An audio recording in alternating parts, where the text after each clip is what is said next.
Namaskar, good evening and welcome. Welcome to Investing with the Masters. This is the 10th edition of Investing with the Masters, where we call on the stalwarts of investment world, the CEO, the CIO, who manage thousands of crores of public money. And I am being very careful of using the term public money because it's a very regulated and one of the most transparent investment options one could come across. Welcome, Nilesh bhai.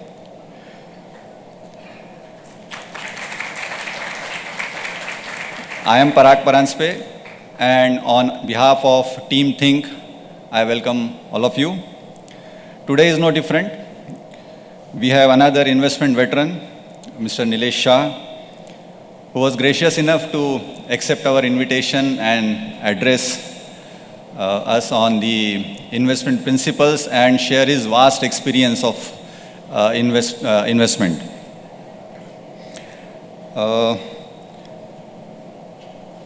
Friends, before we start, I would like to make a few housekeeping announcements. Request everyone to please keep their phones on the silent mode or switch off so that everyone can enjoy the peaceful environment and enjoy the event.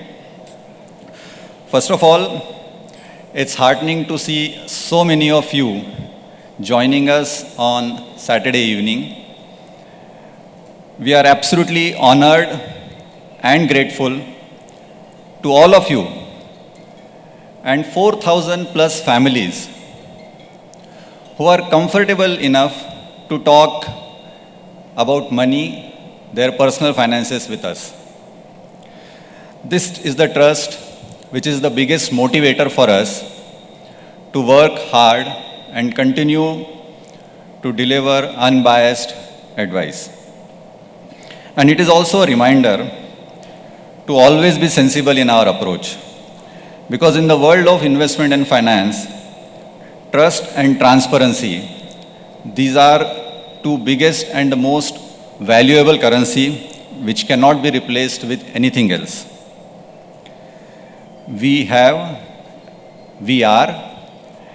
and we will continue to adhere to these values.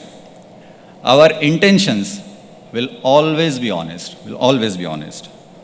and promise to work in the best interest of our clients. Thank you for being the integral part of our journey of over 2 decades.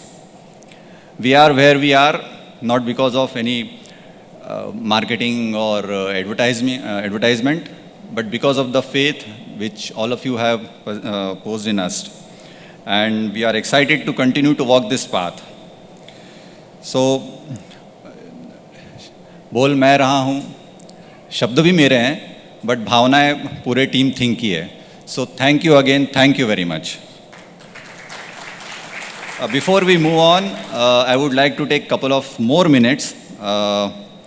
So over past couple of months, probably you must be getting a lot of reminders to update your email, your mobile, or put nomination in your folios. So I just like to spend a couple of minutes there, why it is important. I think email and mobile have replaced our signature. So पहले transaction signature करके होते थे. Now all the transactions are through OTP or confirmation of link.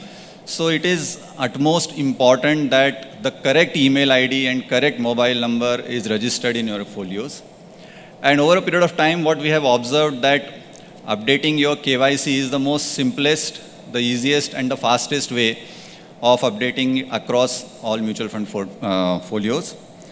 Therefore, we sincerely feel, and the good part is that most of you have been very long-term investors.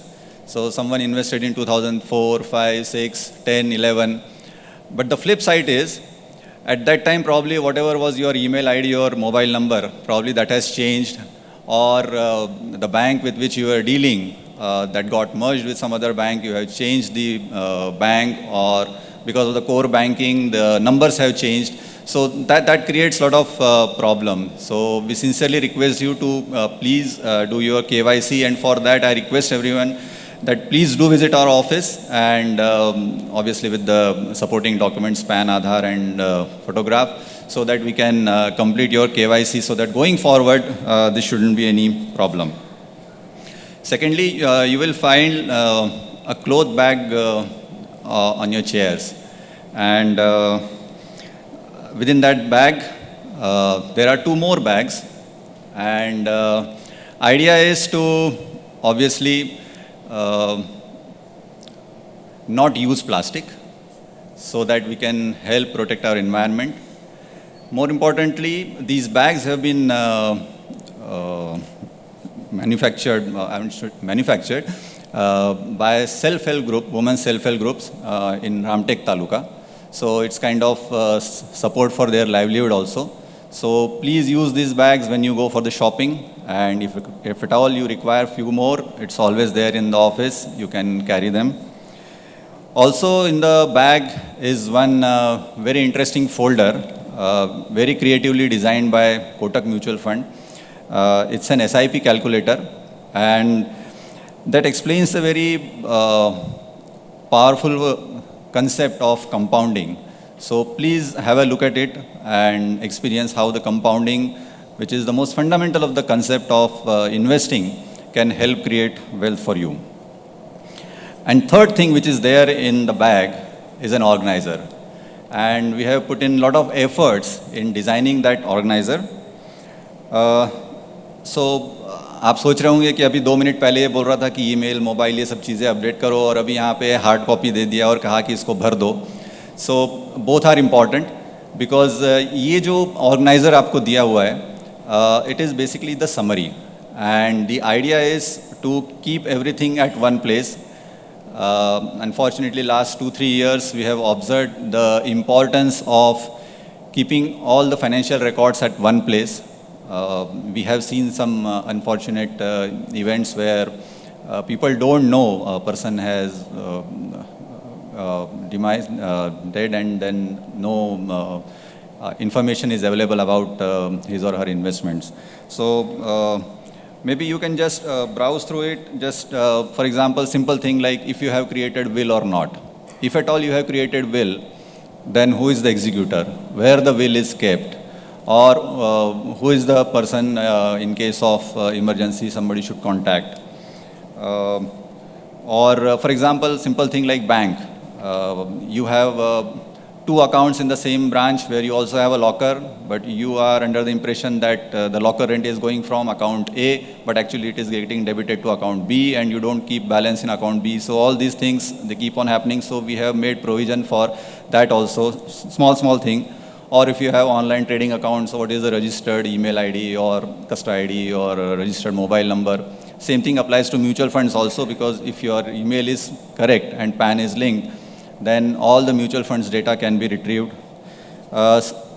Some simple things like jewelry, if you are having, obviously, we have written a note there to keep a photograph of all the jewelry that you have, because अगर आप जब वसीयत लिखने जाएंगे तो आप वसीयत में ये तो नहीं लिख सकते कि मेरी बुआ के बेटे की शादी के रिसेप्शन में जो नेकलेस पहना था वो बड़ी बहू को जाएगा, तो वैसा तो आप नहीं लिख सकते. So it's always better to have a photograph and not worry about which necklace to go to which bahu. So in last page we also kept, I don't know whether it will be useful or not, but your mobile EMEI number, because in case it is lost, that's the number you can retrieve. और आज की तारीख में mobile घूमना wallet घूमने से ज़्यादा dangerous है और ट्रॉमेटिक है. So that is also there. So please use those organizers and take better control of your finances. And now for the today's program, the main event for which we have all gathered. And the master today here is none other than Mr. Nilesh Shah. Request Nilesh Bhai to please join me on the stage. A good round of applause to Nilesh Bhai.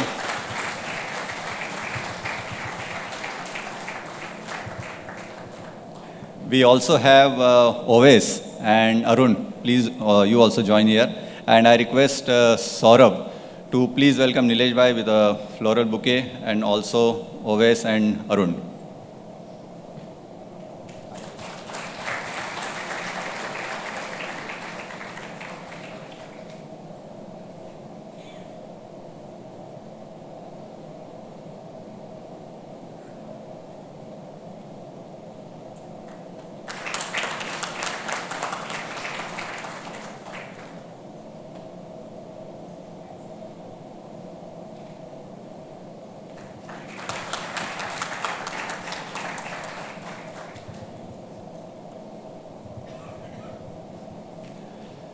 So today's master is Nilesh Bhai, as he is popularly known in the industry.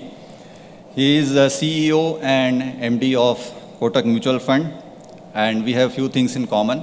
We both are chartered accountants. और नीलेश भाई काफ़ी chartered accountant भी audience में हैं, but Nilesh भाई के CA और हमारे नहीं, मेरे सीए में एक फ़र्क है. Because when I appeared for the exam, तो इंस्टीट्यूट ने बोला CA come again next exam. But Nilesh भाई का सीए ऐसा कुछ नहीं था, इन्होंने सब कुछ एक ही झटके में कर लिया. So all exams in first attempt, not only in first attempt, merit में गया हुआ, और मेरिट में भी ऐसे नहीं हुआ तो फर्स्ट रैंक मेरिट में हुआ. So brilliant personality, and he is a great orator. You will shortly come to know. And more importantly, the very complex ideas of investment, वो इतने आसान तरीके से बताते हैं, and the anecdotes that he use on cricket and movies is simply amazing. So probably we will get to hear those also. So we first met him in 2004, and from Franklin to ICICI to Axis and now to Kotak, he has a checkered history. And he is also a member of Prime Minister's Economic Advisory Council, and he is a member of Association of Mutual Funds in India. And recently, couple of days back, I think you must have read on paper, he is also now a member of UIDAI, the body that manages the Aadhaar, the entire Aadhaar structure. So wonderful personality. And he is here to talk about today's topic, Bharat Bhagya Vidhata. So quite a lot of you might be wondering what this topic is. So as a person who has a ringside view of what is happening, probably some inside view also of what the structural changes that are happening in India in terms of economic policies, in terms of changes that are happening, he is the right kind of person to talk about it and give us an idea whether really Bharat can change our bhagya. Can he actually, the country can write bhagya for us, or whether we as investor can benefit from the changes that is happening and write our own bhagya. So Nilesh Bhai, stage is all yours. We are all waiting to listen to you and see your presentation. All yours. Thank you very much.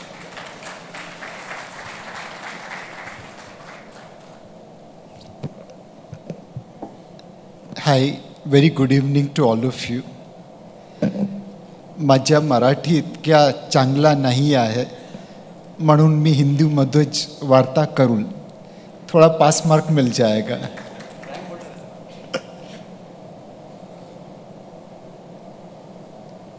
इस वक्त जब हम निवेशकों के पास जाते हैं तो market के ऊपर बात करना थोड़ा दुविधापूर्ण हो जाता है. ऑल टाइम हाई लेवल पे मार्केट है, तो मार्केट की क्या बात करें.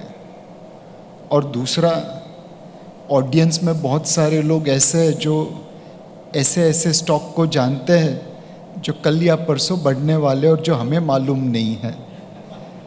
तो जिनके पास ज़्यादा ज्ञान है उनके साथ चर्चा क्यों करें. तो जब रंजीत भाई और पराग भाई ने मुझे यहाँ पे बुलाया कि आप भारत भाग्य विधाता के ऊपर बात करें, तो मैंने सोचा कि क्यों ना जो भारत में बदलाव हो रहा है उसके ऊपर बात करें. हम लोग सब इस बदलाव में जी रहे हैं और शायद इसी कारण उसको उतना रजिस्टर नहीं कर पा रहे हैं जितना करना चाहिए. कुछ समय पहले यही प्रेजेंटेशन मैंने बेंगलोर में किया था, और उस प्रेजेंटेशन के बाद ऑनरेबल फाइनेंस मिनिस्टर ने ये कमेंट दी थी.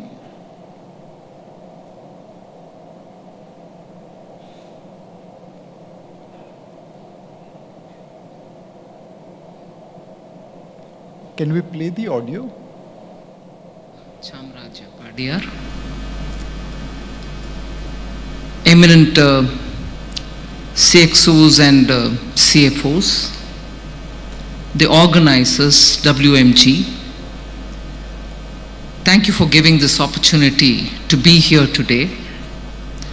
I understand you've had a very detailed talk on India, India's economy by Nilesh.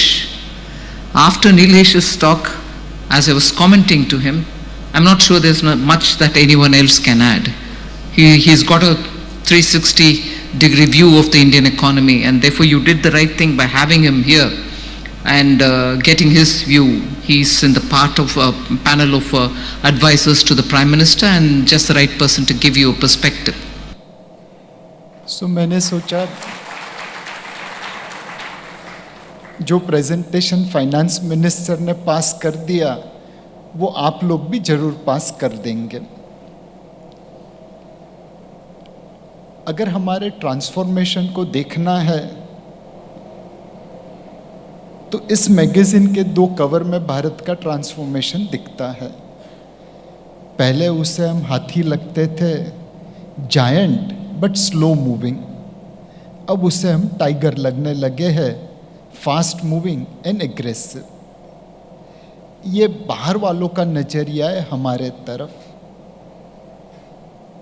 लेकिन इंटरनली भारत में क्या ट्रांसफॉर्मेशन हो रहा है? यह एक हिस्टोरिक स्टेप वेल थी तेलंगाना हैदराबाद में, निग्लेक्टेड थी, गंदी थी, कोई ध्यान नहीं देता था। उसका रिस्टोरेशन किया गया, आज टूरिस्ट स्पॉट बन गई है, चमक रही है। 90 के दशक के पहले भारत की economy left hand side picture थी, गरीब थी और बहुत सारे लोगों ने हमें पीछे छोड़ दिया था। अब जो इकोनॉमी बनने जा रही है वो राइट हैंड साइड वाला पिक्चर है। जैसे एक फेमस डायलॉग था, पिक्चर अभी बाकी है मेरे दोस्त, वैसे ही ये वर्क इन प्रोग्रेस है। बट मुझे पक्का विश्वास है कि एक दिन भारत की economy right hand side picture की तरह दिखेगी। ऐसे क्या बदलाव आ रहे हैं भारत में जिसकी वजह से हमें ये विश्वास है? पहला, भारत का ट्रांजिशन हो रहा है हाई इन्फ्लेशन से मॉडरेट इन्फ्लेशन की तरफ। जब मैं ये स्लाइड बताता हूँ तो लोग तुरंत कहते हैं नीलेश भाई टोमेटो का भाव नहीं देखा। टोमेटो का भाव देखने के बाद मैं ये स्टेटमेंट मार रहा हूँ और मेरा प्रूफ ये है। पहले आपने इस प्रकार की मूवी देखी होगी जिसमें विलन काला बाजार करता था और हीरोइन गाना गाती थी महंगाई मार गई।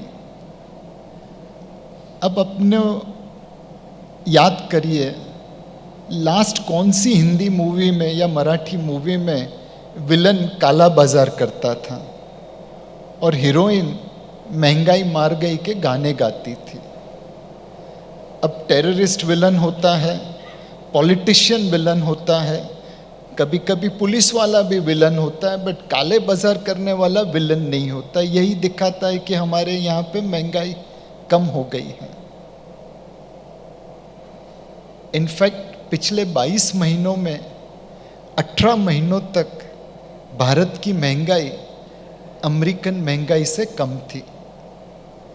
और जब कभी मेरी वाइफ टोमेटो प्राइस की वजह से कहती थी कि नीलेश महंगाई ज़्यादा है, मैं उसे सिर्फ इतना कहता था, पारुल अपने जो रिलेटिव न्यू जर्सी में रह रहे हैं उनको महंगाई की मार हमसे ज़्यादा गिर रही है, उनका दुख दर्द देख ले, अपना दुख दर्द वैसे ही कम हो जाएगा।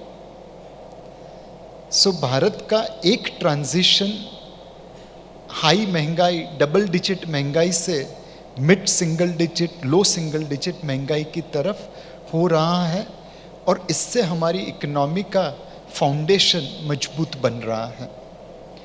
इंटरनली स्ट्रांग हुए, एक्सटर्नली स्ट्रांग होना जरूरी है। एक समय था हम सोना गिरवी रख के विदेशी कर्जा उठाते थे। आज 4th highest FX reserves in the world Bharat के पास है। मोर इम्पोर्टेंटली तीसरे नंबर की कंट्री को देखिए, बहुत सारे भारतीय का पैसा वहाँ पे अभी भी पड़ा है। कभी न कभी वो पैसा वापस आएगा, सुबह का भूला शाम को घर लौटेगा। उस वक्त हम तीसरे नंबर पे होंगे और स्विट्जरलैंड टॉप 10 में भी नहीं रहेगा। तो एक्सटर्नली हमारी सिचुएशन अच्छी बन गई है। भारत दुनिया में one of the few countries है जिसका नेट एफएक्स रिजर्व्स अपने नेट एफएक्स डेट से ज़्यादा है। Net FX reserves net FX debt से ज़्यादा है। तीसरा, एंड यहाँ पे ये कहने में मुझे कोई शर्म नहीं आती, बम्बई में थोड़ी शर्म आती है, अब हम इंफ्रास्ट्रक्चर डेफिसिट से इंफ्रास्ट्रक्चर अवेलेबिलिटी की तरफ आ रहे हैं। नागपुर के रोड देखे, मेट्रो देखी, बम्बई से बहुत अच्छी है। काश बम्बई में भी आपके जैसे एडमिनिस्ट्रेटर हमें मिलते। मैं अंधेरी में रहता हूँ, 2018 से वहाँ पे एक ब्रिज गिर गया है जो आज तक खड़ा नहीं हुआ। 10 किलोमीटर की जर्नी कभी कभी मैं 1.5 घंटे में पसार करता हूँ। ये एक्सेप्शन है, बट भारत में अब इंफ्रास्ट्रक्चर की तंगी या कमी महसूस नहीं हो रही। मैथमेटिकली 67 = 10 गलत इक्वेशन है, बट आज हम सारे लोग इस इक्वेशन को जी रहे हैं। जितना इंफ्रास्ट्रक्चर 2013 के पहले बना, 67 साल आज़ादी के, मोटा मोटा उतना ही इंफ्रास्ट्रक्चर 2014 से 2024 के बीच में बन रहा है। कोयले की खुदाई 600 मिलियन टन से 1 बिलियन टन, पावर कैपेसिटी 223 से 435 गीगावाट, रेलवे इलेक्ट्रिफिकेशन 21,000 से 58,000 किलोमीटर, नेशनल और स्टेट हाईवे 82,000 से 1,65,000 किलोमीटर, एयरपोर्ट 17 से 200, मेट्रो 5 शहर में 250 किलोमीटर थी, आज 27 शहर में 1850 किलोमीटर बनने जा रही है, और पोर्ट कैपेसिटी 1400 से 2800 मिलियन मेट्रिक टन। जो काम इंफ्रास्ट्रक्चर में 67 साल में हुआ, वो हमने तकरीबन 10 साल में वापस करके दिखाया है। महंगाई कम, फॉरेन एक्सचेंज रिजर्व्स जेब में, और इंफ्रास्ट्रक्चर की कमी नहीं। यह त्रिमूर्ति भारत के ग्रोथ रेट को आगे कर रही है। इसका परिणाम भी अब दिखने लगा है। एक समय था जब हाई स्पीड लोकोमोटिव हम इंपोर्ट करते थे बिकॉज बनाना नहीं आता था। आज पूरे के पूरी हाई स्पीड ट्रेन इंडिया में बनाना सीख गए हैं। आप में से बहुत लोगों ने वंदे भारत ट्रेन में सफ़र की होगी और बैठने में गर्व महसूस करते हैं कि ये किसी विदेशी ट्रेन से कम नहीं है। इसका दूसरा परिणाम हमें बैंकिंग क्षेत्र में देखने को मिल रहा है। एक समय था तकरीबन 10 साल पहले, इन सारी बैंकों को हमें कहना पड़ा कि आप लेंडिंग मत करिए। जब भी पैसा देते हो नीरव मोदी, मेहुल चोकसी, विजय माल्या को ढूंढ के निकालते हो, तो मेहरबानी करके पैसा मत दीजिए। आज हमारी बैंकिंग सिस्टम दुनिया की बैंकिंग सिस्टम में सबसे अग्रिम स्थान पे है, और इसका प्रूफ एसवीबी है। 3-4 महीने पहले आपके व्हाट्सएप में एसवीबी आया होगा। यह अमेरिका की 16वीं सबसे बड़ी बैंक थी सिलिकॉन वैली बैंक, और वो बैंकरप्ट हो रही थी। बैंक के खुद के शटर बंद होने वाले थे। बंबई में हमारे एक बैंक है श्यामराव विट्ठल बैंक। जब एसवीबी घूमने लगा तो उन्हें प्रेस रिलीज करनी पड़ी कि जब आप एसवीबी सुनो तो सिलिकॉन वैली बैंक को याद करिए, हम वो नहीं है, हमारी कंडीशन ठीक है, वो मरने वाली है। जिंदगी में कभी सोचा था कि भारत की छोटी सी छोटी बैंक को अमेरिका की बड़ी सी बड़ी बैंक के लिए ये प्रेस रिलीज इश्यू करनी पड़ेगी? ये हमारी बैंकिंग क्षेत्र की आज पोजीशन है। एक और चेंज जो भारत में आया है वो फिजिकल टू डिजिटल है।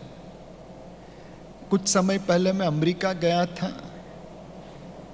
वहाँ पे लोगों को इम्प्रेस करने के लिए मैं एक जादू की छड़ी चलाता था।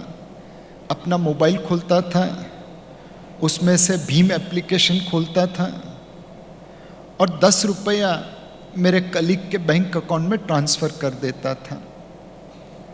और ये चीज़ मैं लोगों को दिखाता था और लोगों को लगता था कि मेरे हाथ में अलाउद्दीन का जादुई चिराग है।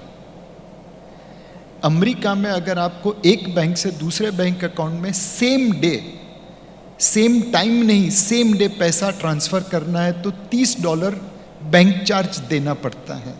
$30। हम लोग 10 रुपया भी मुफ्त में ट्रांसफ़र करते हैं और 10 लाख भी कर सकते हैं। उनके लिए एक चमत्कार से कम नहीं था। उन्हें लग रहा था मैं मार्स या वीनस से आया हूँ, मुझे कहना पड़ता था मैं भारत से आया हूँ।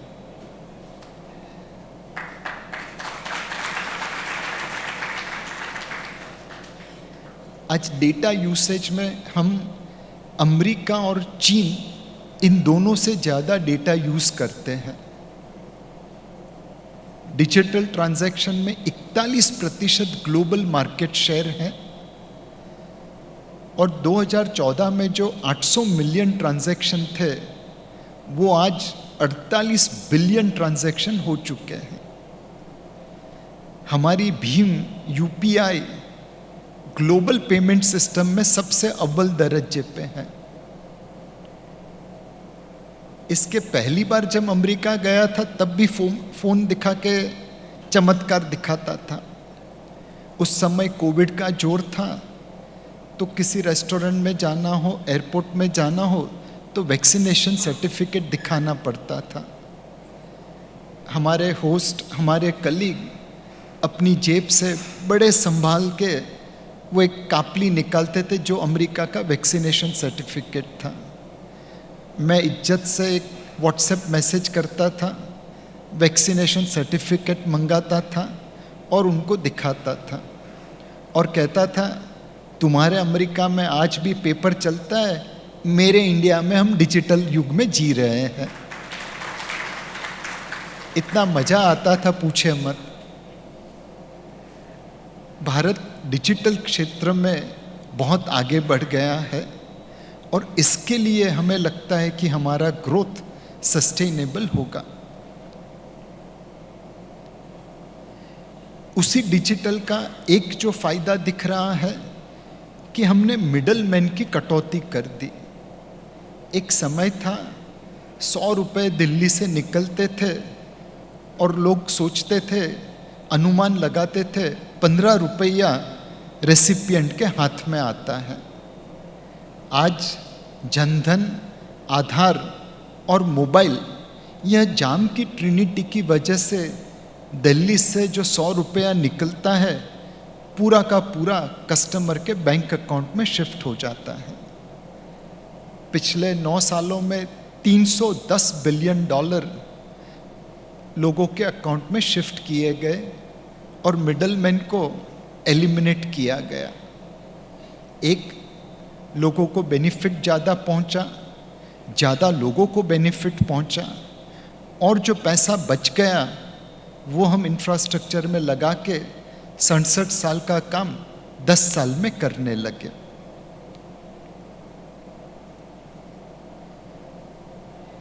एक और बड़ा चेंज जो हो रहा है, शॉर्टेज ऑफ कैपिटल से अवेलेबिलिटी ऑफ कैपिटल की तरफ मूव कर रहे हैं।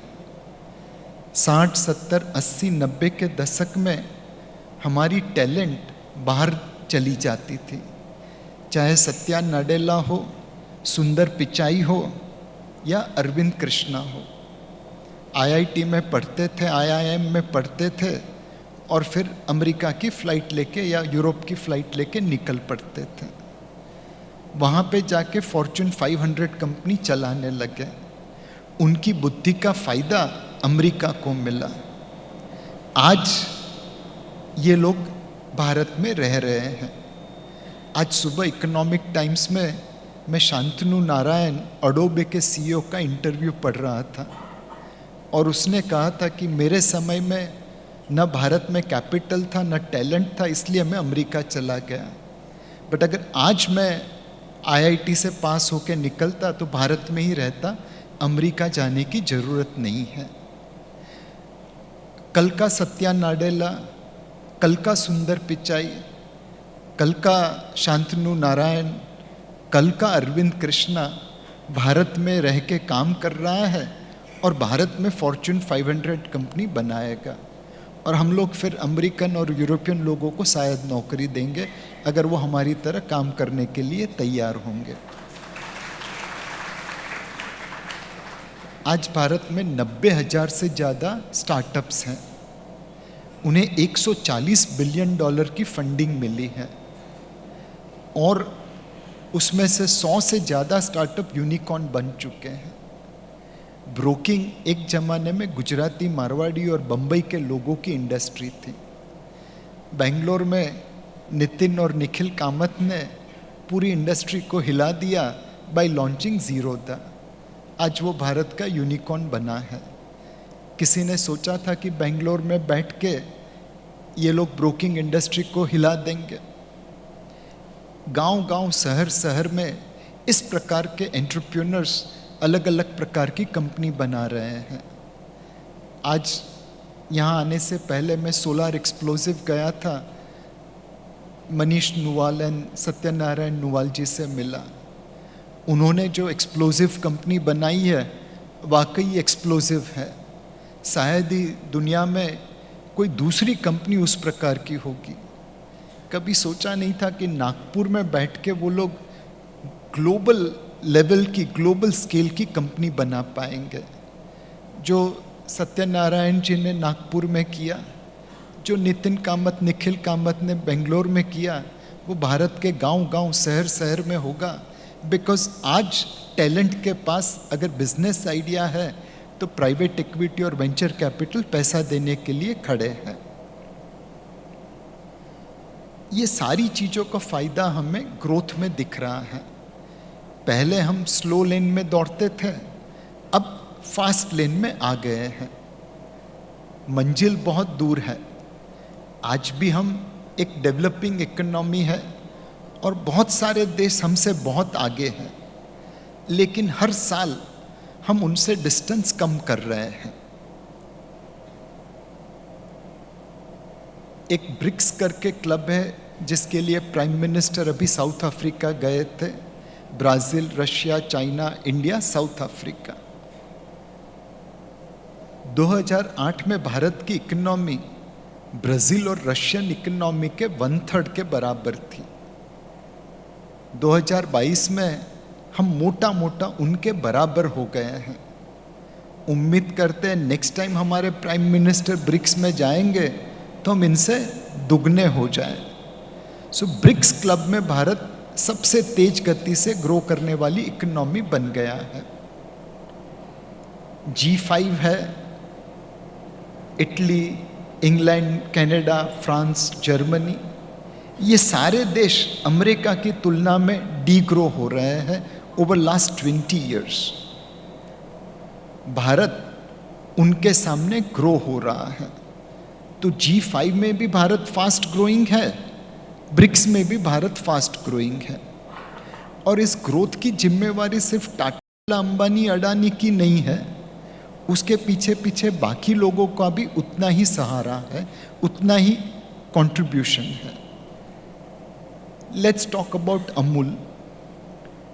ये किसानों द्वारा चलती कोऑपरेटिव सोसाइटी है। ये भारत की सबसे बड़ी एफएमसीजी कंपनी है। पिछले साल उनका टर्नओवर तकरीबन 61,000 करोड़ था। इस साल तकरीबन 72,000 करोड़ होगा। और वो उम्मीद करते हैं कि भारत के अमृत काल में 2047 में हम दुनिया की सबसे बड़ी एफएमसीजी कंपनी बन जाएंगे और 18 लाख करोड़ का टर्नओवर करेंगे।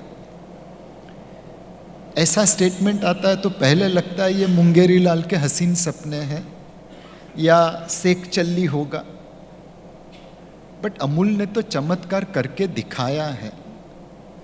1970 में भारत दूध की आयात करता था। ऑस्ट्रेलिया, न्यूजीलैंड और नॉर्वे, स्वीडन जैसे देश हमें मिल्क पाउडर बेचते थे, उसमें पानी मिला के हम अपने बच्चों को दूध बना के देते थे। उस समय भारत का मिल्क प्रोडक्शन पूरे यूरोप के मिल्क प्रोडक्शन के 16% के आसपास था। 2022 में भारत दुनिया का सबसे बड़ा मिल्क प्रोड्यूसर बन गया है। 200 मिलियन टन मिल्क हम प्रति साल बनाते हैं और पूरे यूरोप से 1.5 गुना ज़्यादा 150% मिल्क प्रोड्यूस करते हैं। अमूल 16% से 150% मिल्क प्रोडक्शन में लेके गया, तो क्या वो भारत की सबसे बड़ी एफएमसीजी कंपनी से दुनिया की सबसे बड़ी एफएमसीजी कंपनी क्यों नहीं बनेगा?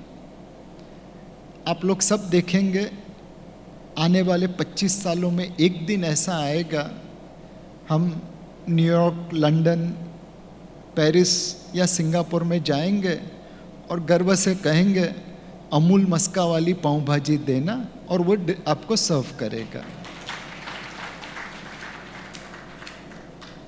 6 out of top 10 fastest growing cities of the world were in India last year.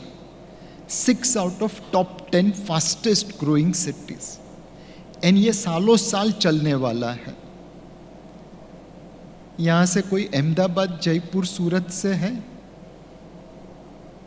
नहीं है तो बोल सकता हूँ, अगर ये सारे सिटी जितना काम करते हैं उतना दिखाना चालू कर दे तो वो भी फास्टेस्ट ग्रोइंग सिटीज़ में आ जाएंगे।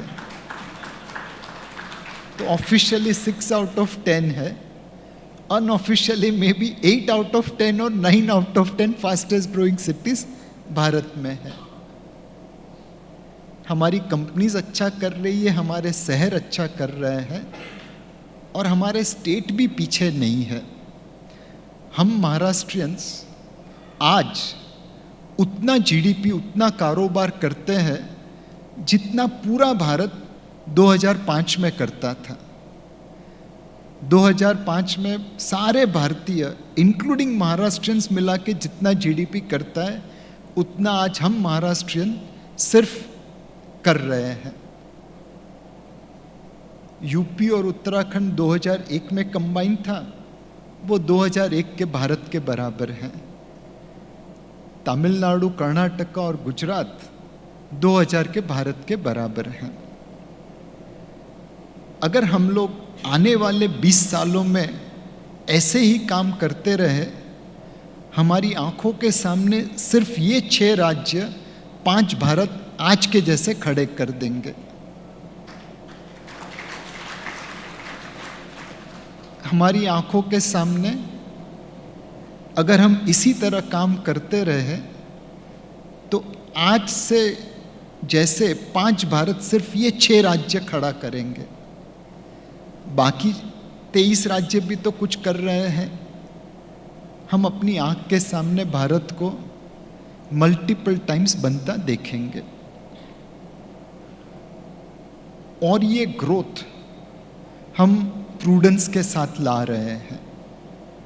What do I mean by this?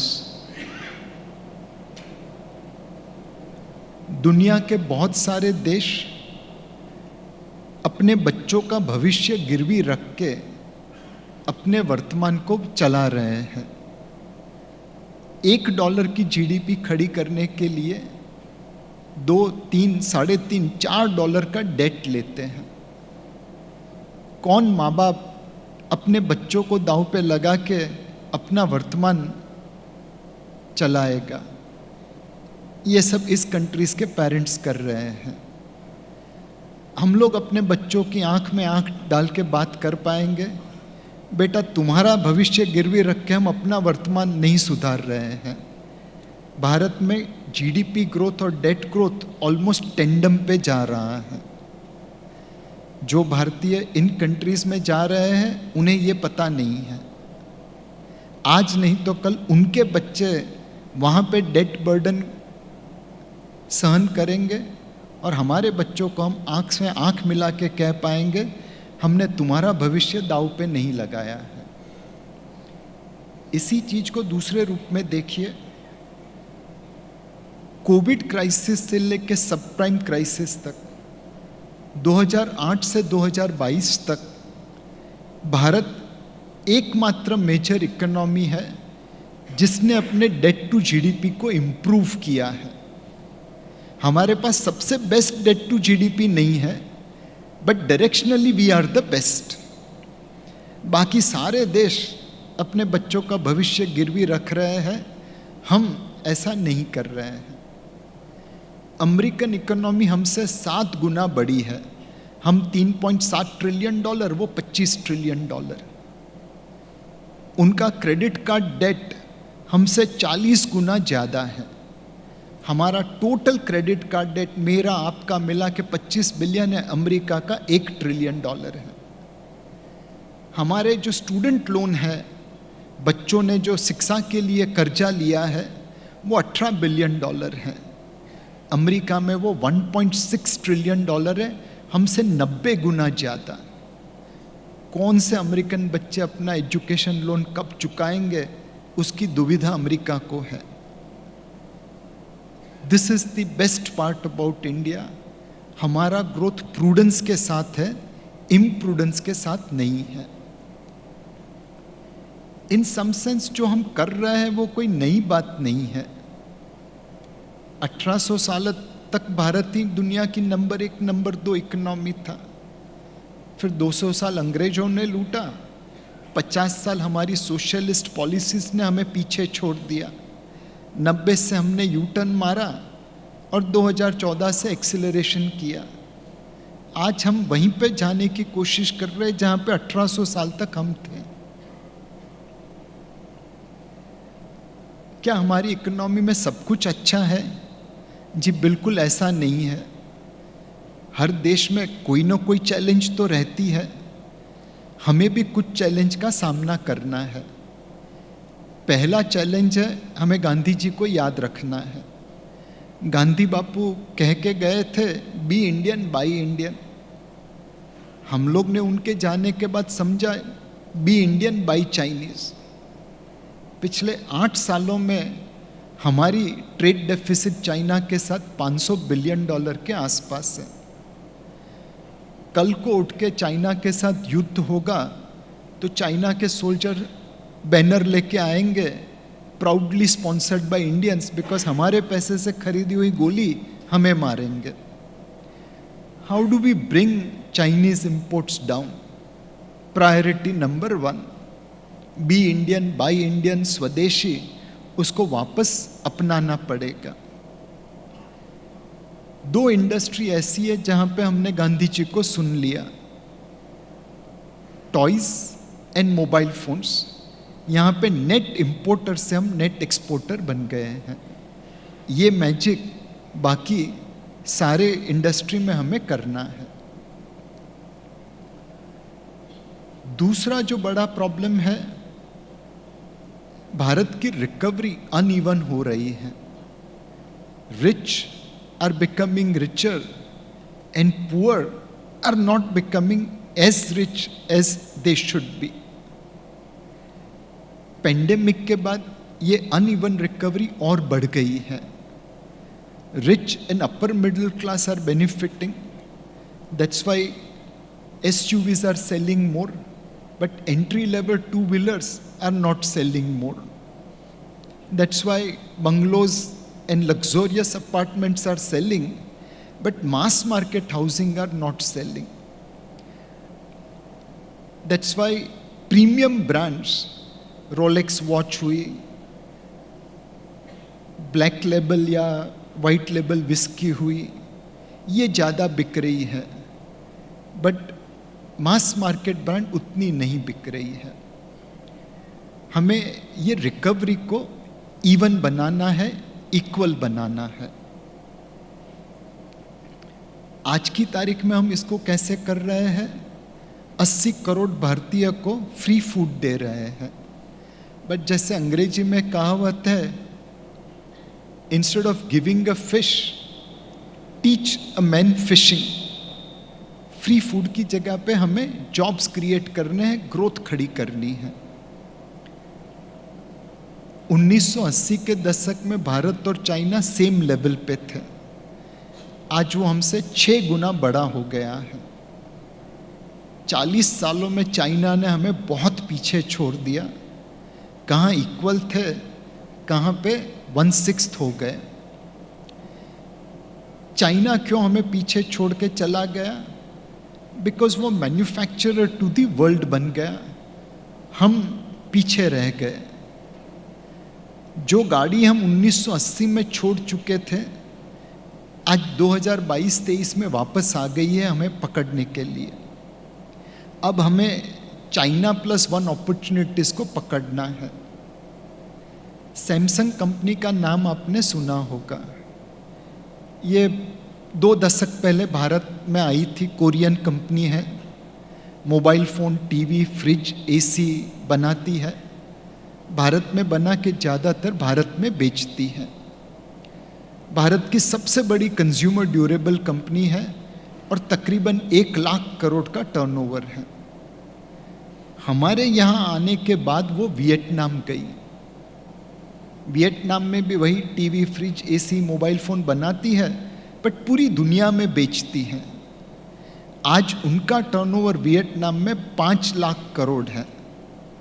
हमारे यहाँ पे 1 लाख करोड़, वहाँ पे 5 लाख करोड़.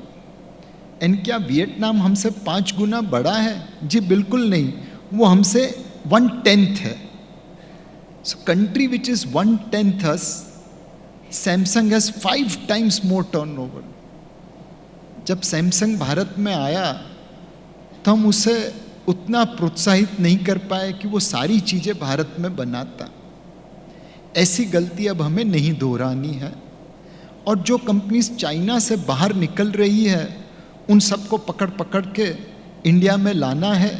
और जैसे वियतनाम ने सैमसंग को वहाँ पे प्रोडक्शन करने के लिए, मैन्युफैक्चरिंग कंपनी के लिए, मैन्युफैक्चरिंग करने के लिए प्रोत्साहित किया, वैसे हमें रेड कारपेट ट्रीटमेंट देनी है. होपफुली इस बार हम इस अपॉर्चुनिटीज़ को मिस नहीं करेंगे.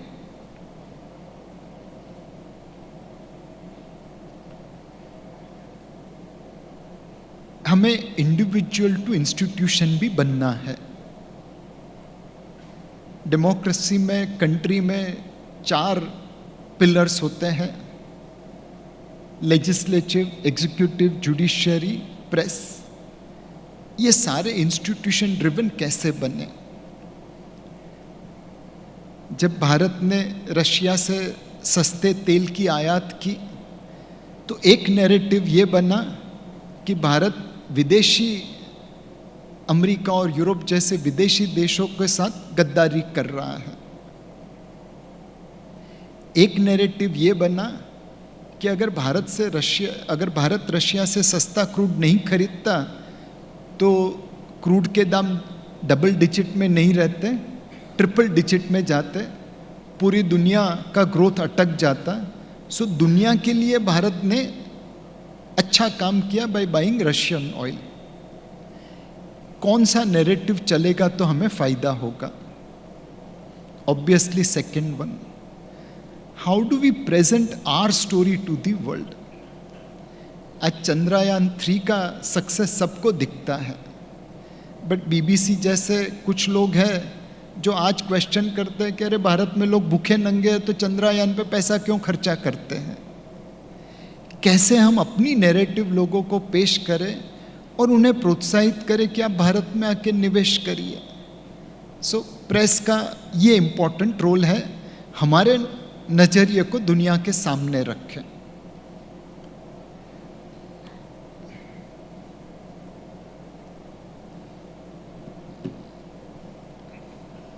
इन महानुभाव को बहुत कम लोग जानते होंगे, बट ये ऐसे सज्जन हैं जिन्होंने अमेरिकन पब्लिक को $60 बिलियन का चूना लगाया था। बहुत लोग इनको जानते हैं, इनकी लाइफ पे एक मूवी भी बन गई मैडॉफ करके। पराग भाई, बहुत कम लोगों को इनके बारे में मालूम है। ये भी चार्टर्ड अकाउंटेंट जैसे या लॉयर जैसे प्रोफेशनल है। उनका नाम है इरविंग पिकार्ड। बर्नी मैडॉफ ने जिनको चूना लगाया, उनके लिए वो बर्नी मैडॉफ के सारे कस्टमर के पीछे पड़ के एक एक पैसा लेके आए और सबको पैसा चुका दिया। ये अमेरिकन जुडिशियल सिस्टम है, वहाँ पे न्याय मिलता है। और भारत में जो सनी देओल का डायलॉग था दामिनी में, तारीख पे तारीख, तारीख पे तारीख, 5 करोड़ से ज़्यादा केस भारत की जुडिशियल कोर्ट में पड़े हैं। चेक बाउंसिंग जैसा लॉ जहाँ पे लिखा है कि चेक बाउंस हो जाए तो 1 2 3 करके आदमी को जेल में डालो, 33 लाख रीज़न हमने ढूंढ के निकाले क्यों वो जेल में नहीं जाए। एक रीज़न नहीं मिलता है क्यों वो जेल में जाए। ऐसे कानून में हमारी जुडिशियल इंफ्रास्ट्रक्चर को इम्प्रूव करना जरूरी है।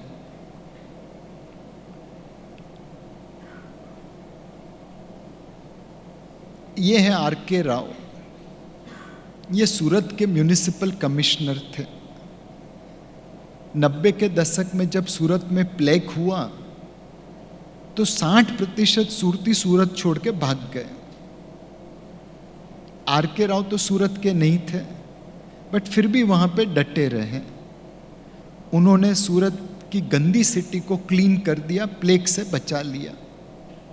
जब सूरती वापस आए सूरत में तो उन्हें अपनी सिटी ऐसी थी पता ही नहीं चला, बट उन्होंने R.K. राव को सपोर्ट किया। आज सूरत भारत की 2nd नंबर की क्लीनेस्ट सिटी है।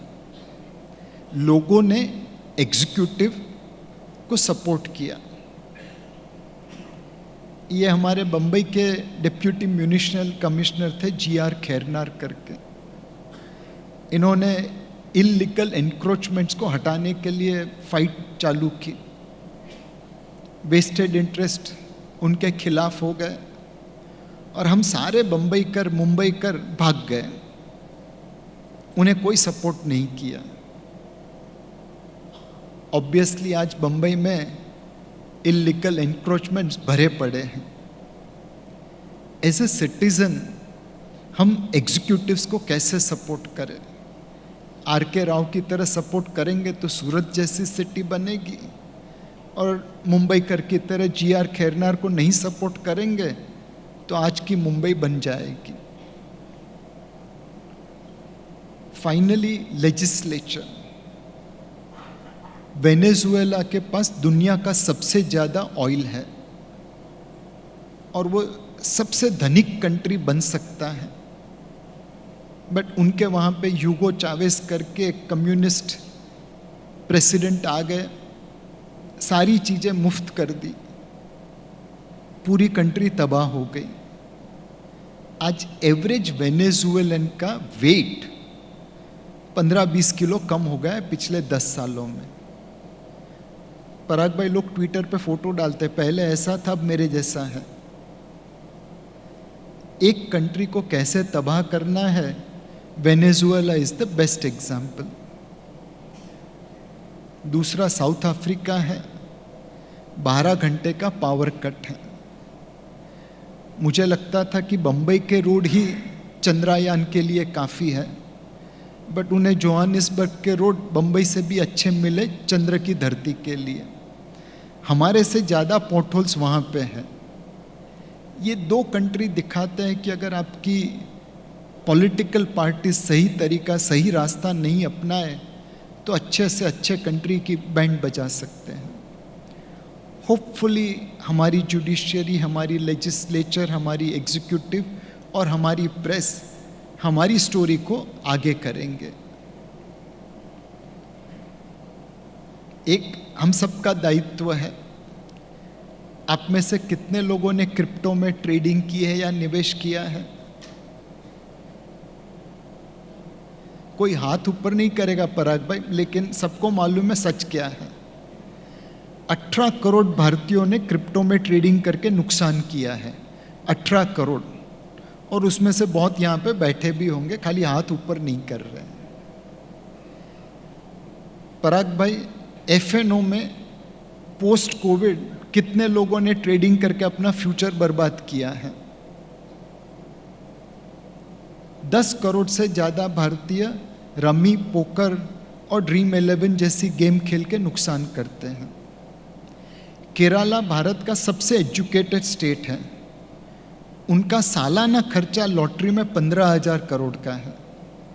और पराग भाई, लॉटरी में तो 15,000 करोड़ खर्चा करेंगे तो आवक तो 5,000 या 10,000 करोड़ की होगी, कोई 25,000 करोड़ सरकार थोड़ी देगा। इक्विटी म्यूचुअल फंड जहाँ पे हमने 15-20% रिटर्न दिया है, पूरे केरला का इक्विटी AUM 15,000 करोड़ नहीं है। पता नहीं भारतीयों में ऐसी क्या आदत है कि जहाँ पे नुकसान होता है वहाँ पे हम सबसे पहले पहुँच जाते हैं। क्रिप्टो हम है ना लॉस करने के लिए, एफएनओ अरे हमारा फ्यूचर दांव पे लगा देंगे, गेमिंग हम है ना, लॉटरी हम है ना। कहीं पे सही तरीके से निवेश करना, निवेश की परिभाषा बोलना हम लोग भूल गए हैं। पराग भाई और रंजीत भाई जैसे लोग बहुत अच्छा काम कर रहे हैं, बट हमें बहुत सारे पराग भाई और रंजीत भाई चाहिए। एक जो सबसे बड़ी दुविधा है, that is our obsession with gold. हमारे पास कितना सोना है किसी को मालूम नहीं है। पद्मनाभा स्वामी टेम्पल को खोले तो पता चलेगा भारत में कितना सोना है, और ऐसे कितने टेम्पल है और सेफ डिपॉजिट लॉकर है जिसको खोलना बाकी है। जैसे सितंबर के बाद पता चलेगा कितने 2000 के नोट हमारे घर में है, वैसे ही गोल्ड के बारे में पता चलेगा कभी किसी दिन। पिछले 21 सालों में भारत ने $373 बिलियन सोने की आयात पे खर्चा किया है। हम 1 ग्राम गोल्ड माइन नहीं करते, भारत में एक भी ऑपरेटिव गोल्ड माइन नहीं है। अब कोलार गोल्ड माइन पूरी खाली हो चुकी है। ये सारा पैसा हम बाहर भेजते हैं, तब जाके सोना आता है। गोल्ड स्मगलिंग भी है। हर रोज न्यूज़पेपर में आइटम आती है कि आज कस्टम वालों ने इतना सोना पकड़ा। गोल्ड स्मगलर चैरिटेबल ऑर्गेनाइजेशन तो है नहीं कि देश की मदद करने के लिए कस्टम में सोना पकड़ाते हैं। आप एयरपोर्ट पे देखेंगे, जब लोग गल्फ जाते हैं तो उनका नेट वेट होता है 55 किलो, जब वापस आते हैं तो सोने के साथ 60 किलो हो जाता है। गहने पहन के लोग ग्रीन चैनल से निकलते हैं। कुल मिला के हमने $500 बिलियन पिछले 21 सालों में सोने की आयात में लगा दिए होंगे। 373 ऑफिशियल, बाकी सब गोल्ड स्मगलिंग और ग्रीन चैनल। ये हमें जितना फॉरेन डायरेक्ट इन्वेस्टमेंट मिला उससे ज़्यादा है। हमारी तबीयत खराब थी इसलिए हम डॉक्टर के पास गए। डॉक्टर ने प्रिस्क्रिप्शन लिख के दिया कि तुम्हारा हीमोग्लोबिन कम है, प्लीज़ जाके हॉस्पिटल में से 2 बोतल खून ले लो। हम हॉस्पिटल में गए और 2 बोतल खून दे के आए और कहते हैं कि अरे यार हमारी हेल्थ ठीक नहीं हुई। लोगों से बाहर से पैसा ला के अपनी इकोनॉमी ग्रो करने की जगह पे हम बाहर वालों को पैसा दे रहे हैं।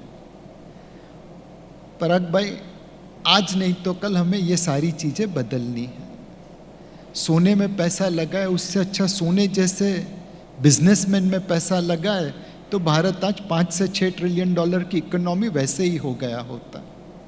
हम सब ने मिलकर आधा भारत गंवा दिया है by investing only in gold.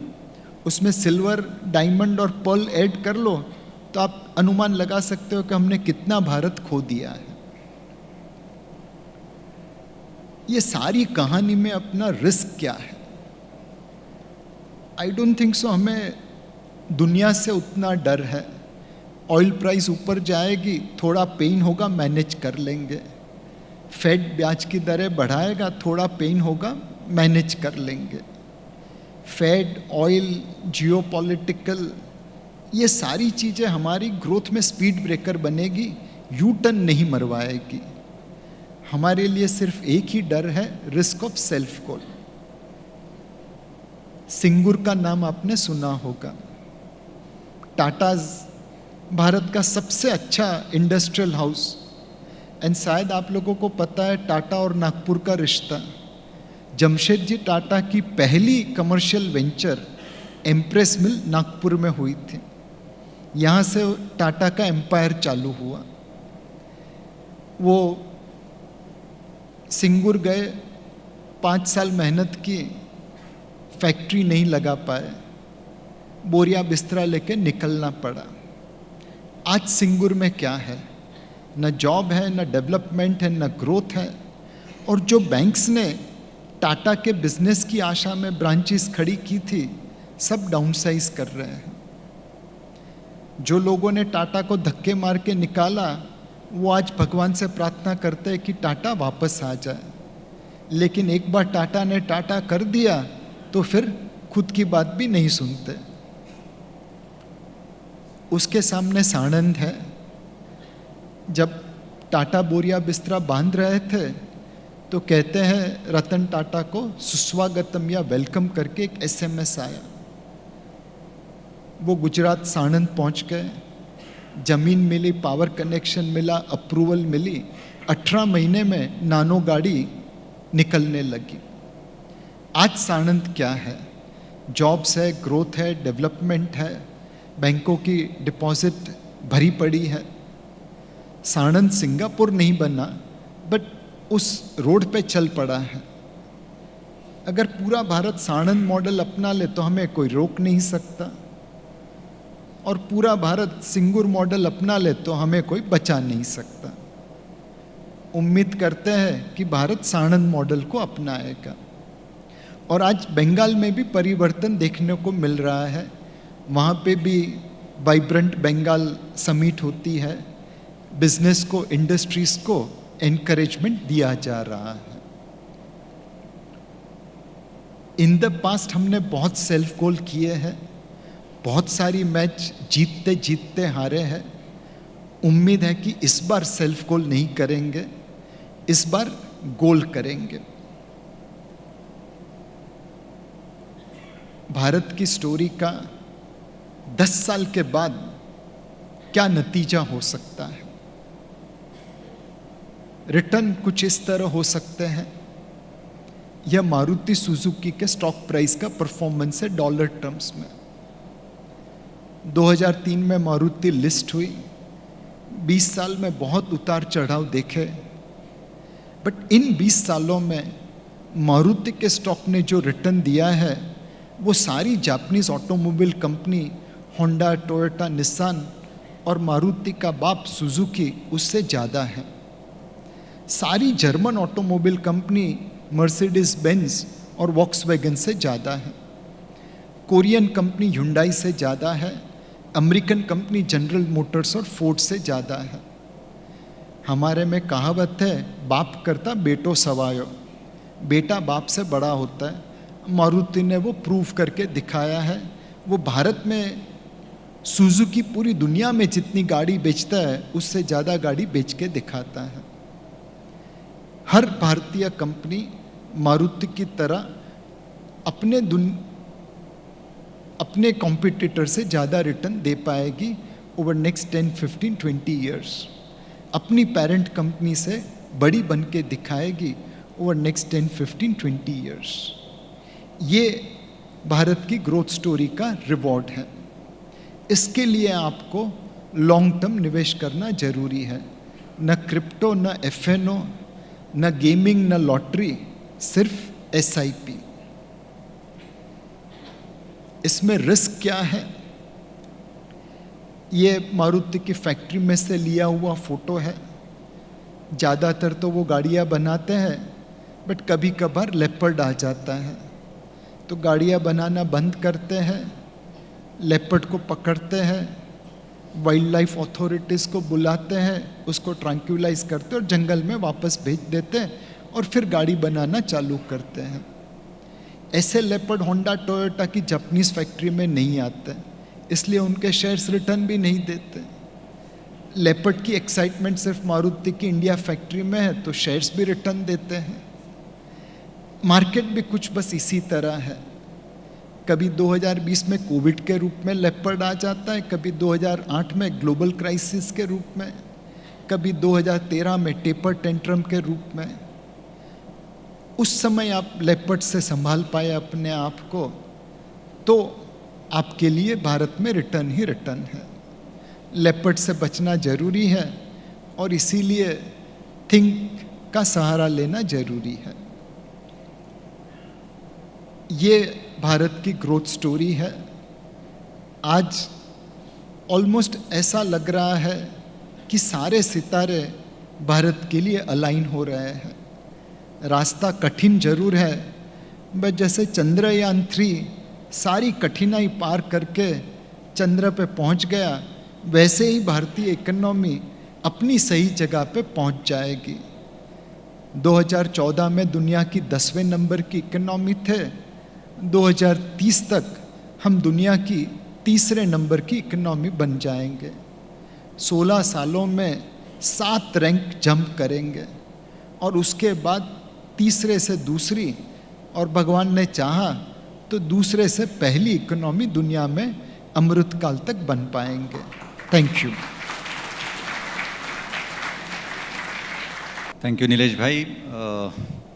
बहुत ही अच्छा और पॉजिटिव पिक्चर प्रेजेंट किया।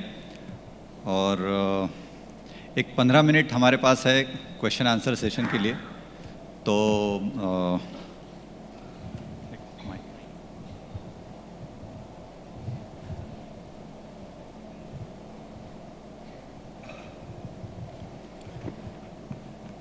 पहला सवाल मैं ही पूछ लेता हूँ। किसी को अगर सवाल पूछना हो तो they can raise their hands, will bring mic to you. तो नीरज भाई, I will play devil's advocate.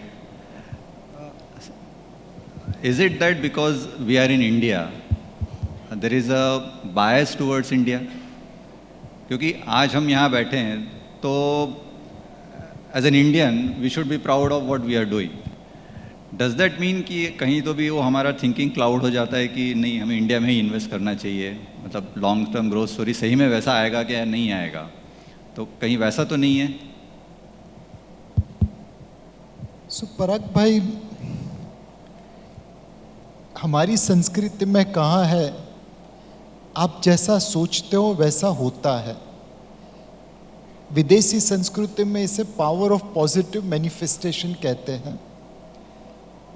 Gujarati में एक कहावत है कि रड़ता रड़ता जाइए तो मोकाणना समाचार आवे।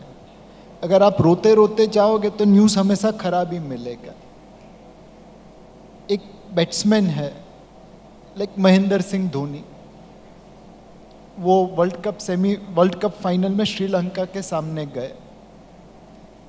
सेमीफाइनल तक युवराज सिंह अच्छा खेल रहे थे, बट उन्हें पता कि स्पिन के सामने युवराज सिंह शायद वीक हो सकते हैं और मुथैया मुरलीधरन बॉलिंग कर रहा था। तो उन्हें अपने आप को आगे कर दिया कि अगर मुथैया मुरलीधरन मेरी विकेट लेता है बट मैंने उसकी 4-5 ओवर निकाल दी तो फिर युवराज सिंह संभाल लेगा। ये सोच के वो गए थे, या उन्होंने ये सोचा होगा कि मैं खेलने जाता हूं और मुथैया मुरलीधरन को देख लूंगा, मैच जीत के आऊंगा। मुझे नहीं पता उन्होंने क्या सोचा होगा, बट अगर मुझे अंदाज लगाना है तो मेरे हिसाब से धोनी साहब तो यही सोच के गए होंगे कि मैं मैच जीत के ही आऊंगा, और फाइनली छक्का मार दिया। तो आप जैसा सोचते हैं वैसा होता है। अगर आपका अपने देश के ऊपर विश्वास नहीं है तो ग्रोथ कहाँ से आएगा? विश्वास से वाहन चलते हैं, जहाज चलते हैं। Power of positive manifestation. इसका मतलब ये नहीं है कि हम कॉम्प्लेसेंट हो जाए। मैंने पहले कहा कि महाराष्ट्र आज इंडिया के लेवल पे इसलिए पहुंचा बिकॉज हम लोग ने काम किया, हम लोग ने मेहनत की। आने वाले 20 साल हमें उतनी ही मेहनत करनी है तो महाराष्ट्र आज के भारत के लेवल पे पहुंचेगा। So complacency no, positivity yes. Because I remember एक हमारे फाइनेंस मिनिस्टर थे चिदम्बरम साहब, उन्होंने कहा था कि India grows despite all the road blocks that politicians have put in. तो इंडिया में ग्रोथ तो इनहेरेंट है, मतलब that is given. The only question is कि वो ग्रोथ रेट फास्ट कैसे होगा। So do you really believe कि अभी जो चेंजेस हुए हैं पिछले 5, 10, 15 सालों में that will be visible going forward? Undoubtedly, and इसीलिए आपका ग्रोथ रेट बढ़ गया है। आप पहले 12वें नंबर पे थे 2010 में, 2020 में 5वें नंबर पे पहुंच गए, या 2022 में 5वें नंबर पे पहुंच गए, 2030 में तीसरे नंबर पे पहुंचेंगे। तो अगर हम 12 से 3 पहुंचे तो हमने औरों से तो तेज गति हासिल कर ही ली है। और वो वैसे तो नहीं हुआ है। महंगाई काबू में लाए, एफएक्स रिजर्व्स बनाया, इंफ्रास्ट्रक्चर खड़ा किया, डिजिटल इंफ्रास्ट्रक्चर बनाया, एफडीआई रिसीव किया, कैपिटल लोगों को प्रोवाइड किया, ईज ऑफ डूइंग बिजनेस बढ़ाई, ईज ऑफ डूइंग इन्वेस्टमेंट बढ़ाई, कई कदम उठाए, तब जाके ये हम 12 से 3 नंबर पे पहुंचे हैं। और 3 नंबर से आगे जाने के लिए भी और कदम उठाने पड़ेंगे। हम जैसे सुधर रहे हैं, बाकी लोग भी तो आ रहे हैं। Correct. तो ये तो कांस्टेंट जर्नी है। बट अनडाउटेबली 1990 के बाद जो हमने कदम उठाए, लाइसेंस परमिट राज खत्म किया, डी लाइसेंसिंग किया, लिबरलाइजेशन किया, वो सारी चीज़ें आज हमें बेनिफिट में दिख रही है। Okay, Nilesh bhai, good evening. When you made this presentation in Bangalore, were there any politicians in the audience? Definitely. No. So, could they realize that they are the hindrances? ऐसा नहीं है। उनकी क्या limitation है हमें नहीं पता। आज एक बात मैं दावे के साथ कह सकता हूं कि हर पॉलिटिशियन हमसे ज़्यादा काम कर रहा है। रात को 12 बजे भी उनके मैसेज आते हैं और सुबह 4 बजे भी आते हैं। कई बार क्या होता है कि हमारी प्रोसेस ऐसी बन जाती है कि हम उन्हें कंफ्यूज कर देते हैं। फॉर एग्जाम्पल, आज विमेन होटल इंडस्ट्री में काम कर सकती हैं। अभी 8 बज गए हैं और I am sure there are many women who will be serving us. But 8 बजे के बाद वुमन फैक्ट्री फ्लोर पे काम नहीं कर सकती। अब ये कानून बन गया बिकॉज हमें ये दिखाना है कि हम अपनी वुमन की प्रोटेक्शन कर रहे हैं। बट उसमें मिस क्या हो गया? गारमेंटिंग में बांग्लादेश हमसे 3 गुना बड़ा हो गया। अगर हम अपनी वुमन को जो स्टिचिंग कर सके गारमेंटिंग की, उन्हें फैक्ट्रीज में 8 बजे के बाद काम करने दे तो हमारी फैक्ट्रीज एक शिफ्ट नहीं 2 या 3 शिफ्ट में चलेगी। कॉस्ट कम हो जाएगी, हम बांग्लादेश से कॉम्पीट करेंगे। $17 बिलियन गारमेंट एक्सपोर्ट है, $50 बिलियन कर देंगे। वुमेन को भी जॉब मिलेगा। आज हमारे यहाँ पे सबसे लोएस्ट वुमेन पार्टिसिपेशन है लेबर फोर्स में, श्रीलंका और बांग्लादेश से भी कम है। तो जब तक वो लोग को हम काम नहीं करने देंगे, ग्रोथ कहाँ से आएगी? और पॉलिटिशियन को वो विश्वास हमें दिलाना है कि भाई आप परमिशन दीजिए, अगर 1-2 दुर्घटना होगी उससे हम आपको बुरा भला नहीं कहेंगे, बुरा भला नहीं कहेंगे। तो उनको जब कॉन्फिडेंस होगा कि वोटर्स अच्छे काम के लिए वोट करेंगे तो वो भी वो कदम उठाएंगे। ultimately we get the politician which we deserve and which we vote for. Yeah, I agree with you on that. One question Yeah, at the back. Mr. Nilesh, I compliment you for an excellent presentation. While talking about us reaching on third position as per GDP, I would like to know what is our position in the ranking for per capita GDP and what are we thinking of doing about it? What is the position, sir, per capita GDP in ranking? So per capita GDP में तो हम बहुत पीछे हैं. 139th in the world, sir. हाँ, तो per capita GDP पे पीछे है बिकॉज हम लोग यहाँ पे चाइना की तरह वन चाइल्ड पॉलिसी नहीं इम्प्लीमेंट कर सकते. What are we planning to do about it? Sorry, What is going to happen about it, sir? I'm not able to hear properly. What is going to happen to correct it? सो एक है कि मैं 1.4 billion people को 1 billion people पे कर दूं, अपने आप जीडीपी बढ़ जाएगी. बट मैं चाइना तो हूँ नहीं कि वैसा कर सकूं.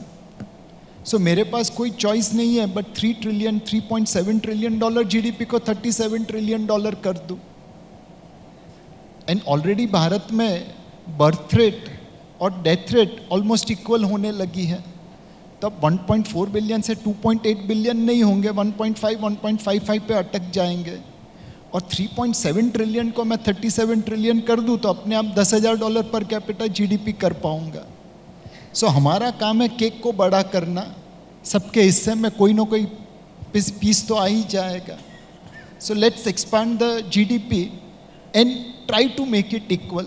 मैंने पहले ही बताया कि हमारी इनइक्वालिटी बढ़ रही है, उसे इक्वल करना जरूरी है. और वो कैसे होगी? सबको फ्री फूड दे के तो नहीं होगी.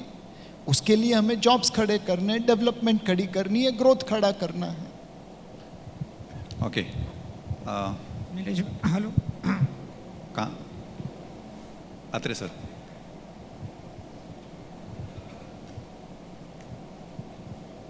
Hello, Nilesh bhai. First of all, thank you very much for your wonderful presentation today. And I am associated with Think since inception. So they are very modest people. They might not have told you.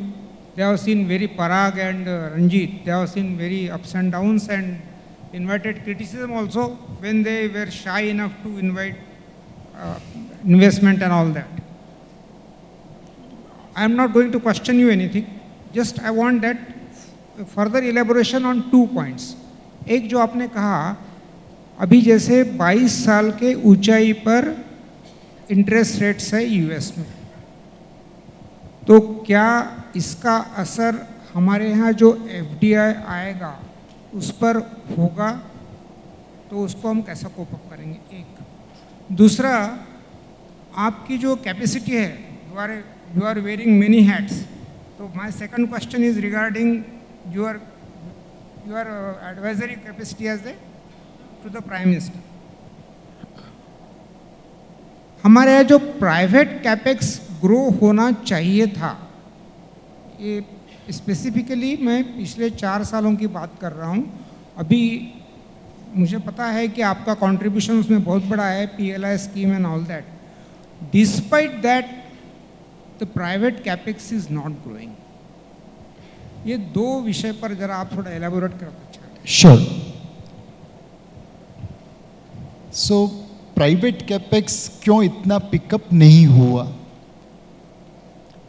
2008 global crisis में हमने monetary policy बहुत loose कर दी. जिस किसी को पैसा चाहिए था दे दिया, कंपनीज ने पैसा ले लिया और वो पैसा साइफन ऑफ हो गया और बहुत सारा एनपीए बन गया. उस एनपीए को कंट्रोल करने के लिए हमें बैंकों को बोलना पड़ा कि आप लेंडिंग बंद कर दीजिए. 5-7 साल लगे उस एनपीए को कम करने में, ताकि हमारी बैंकिंग सिस्टम एसवीबी जैसी न बने.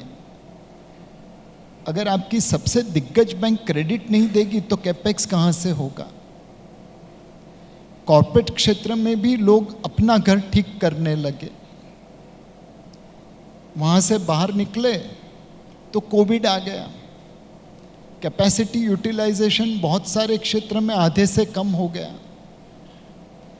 निवेश कोई क्यों करेगा जब एग्जिस्टिंग कैपेसिटी नहीं चल रही? वहां से बाहर निकले तो कंजम्पशन पे इम्पैक्ट आ गई, अनइवन रिकवरी है, लोगों को प्रीमियम ब्रांड खरीदनी है बट मास मार्केट ब्रांड नहीं खरीदनी। तो एक के बाद एक चैलेंज के अंदर हमने सही पॉलिसी अपना के यहाँ तक पहुँचे हैं। आज कैपेसिटी यूटिलाइजेशन 75% के आसपास है।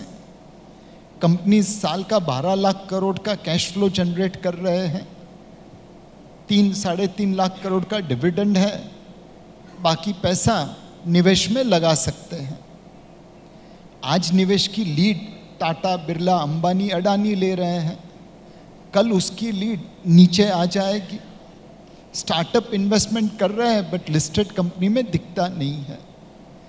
तो as a government their policy should be, let's encourage entrepreneurship, let's improve ease of doing business, and then let market decide whosoever is fast, whosoever is good will survive.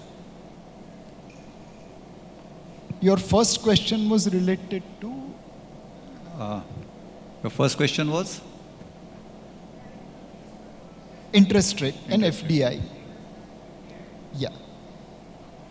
So FDI has three components. One, how much liquidity is there in America? Second, what is the rate of return available in India? Now, if there is excess liquidity in America, money will flow outside. And if my rate of return is better than American Treasury, then money will come to me. In US, in 2008, Fed balance sheet was $800 billion. Today it is $8 trillion, 10 times more.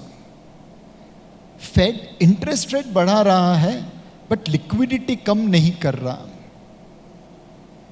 एक बचपन में हमने joke सुना था कि दो लोग गाड़ी में जा रहे थे, एक आगे बैठा था, एक पीछे बैठा था। गाड़ी रुक गई, पहला उतर के आगे से धक्का मारने लगा, दूसरा पीछे से निकल के धक्का मारने लगा। रात भर धक्का मारा, गाड़ी वहीं रह गई। बिल्कुल इसी तरह यूएस फेड बिहेव कर रहा है। लिक्विडिटी बरकरार रखी है, इंटरेस्ट रेट बढ़ा रहा है। फेड गवर्नर बेवकूफ़ तो है नहीं, वो तो बहुत स्मार्ट है। Why is he doing something like this which doesn't make sense? Well, by raising interest rate, he is hoping that inflation will come down. By keeping liquidity, he is believing that growth will not turn into recession. He is doing a very, very fine balancing, and right now it looks like he is succeeding. Growth is strong and inflation is now 3% plus. As long as there is liquidity in US, FDI will flow to outside of US. Now, India has to provide better return than all its peer group so that they come to India. Today, the bus which we missed in 1980 is being again given to us. Like Vietnam captured Samsung, we have to capture American companies. They all want to move out of China. We have to lay a red carpet for them. Like Tata Nano was given red carpet in Sanand, we have to give that to every company which is coming to India. Some parts are being done well, some are not. For example, in PLI scheme, some policies have worked out very well. Mobile phones, electronics, electrical components. But technical fiber scheme, when it was launched, no one applied because policy was not appropriate. Then after consultation, they launched 200 applications came. Now, could we have not launched a policy beforehand with better consultation where people would have applied? Khair, better late than never. Der aaye, durasta hai, U-turn maar lo. So like, if we can launch better policies on PLI, like mobile phones, nothing like it. But even if we make a mistake like technical fiber, we should be willing to correct it quickly so that we don't lose this China plus one opportunity. So as long as I am providing return, money will come to India. Thank you. Thank you. Getting or for being on the same track, or what kind of premium currently you count just because of the name? And if in case in 24 there is a change in government, what kind of perspective do you see going forward in numbers? So there is no easy answer. दिल कहता है Sunil Gavaskar retire हुए, बहुत बुरा लगा, रोने लगे, but then Tendulkar आ गए. तेंदुलकर रिटायर हुआ तब भी रोने लगे, तो विराट कोहली आ गए. विराट कोहली रिटायर होगा तब भी रोएंगे, बट तब तक होपफुली सूर्य कुमार यादव या यशस्वी जायसवाल या शुभमन गिल ले लेगा. सो कोई ना कोई तो आके भारतीय क्रिकेट टीम को बचा लेगा. दिमाग कहता है कि ऐसा नहीं है. जब तेंदुलकर कैप्टन था तो भारतीय क्रिकेट टीम उतना अच्छा नहीं कर पाई. गांगुली कैप्टन बने तो अच्छा करने लगी. धोनी कैप्टन बना तो अच्छा करने लगी. द्रविड़ कैप्टन था तो नहीं अच्छा कर रहे थे. सो कहीं ना कहीं कैप्टनशिप की इफेक्ट होती है. दिल और दिमाग के बीच में कौन सही है, आप डिसाइड कर लीजिए.